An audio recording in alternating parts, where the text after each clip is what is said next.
Am pișat.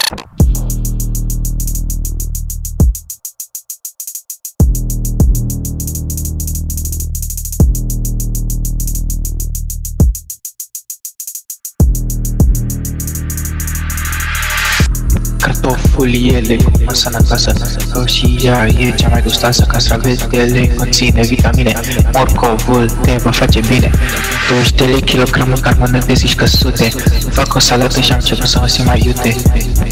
Zici că-i drogul marihuana, dar e doar de la iuțeala care vine din ardei, mai ceva ca Panorama.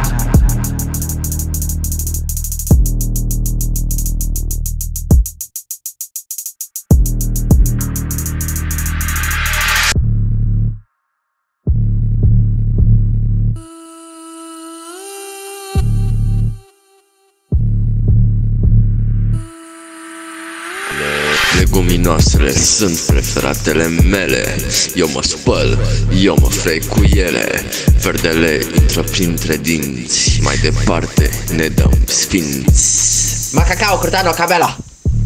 Legume, lume, sume, vrea să consume glume, dume, fără să le afume, volume mari, fără renume.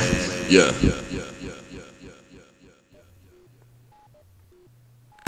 Am pișat.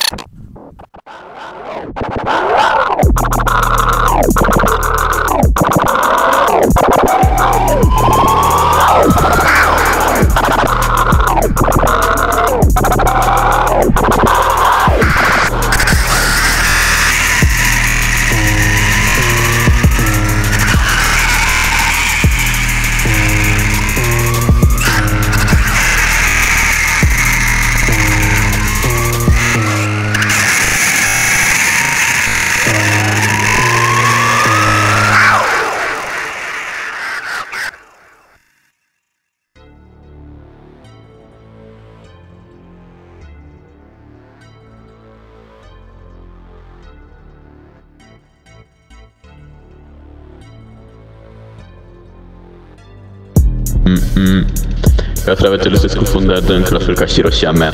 Sucul neverde gustos, precum mazea. Dincolo de pereții legumelor, viața se definește. Mă gândesc la legume, când societatea mă îmbolnăvește.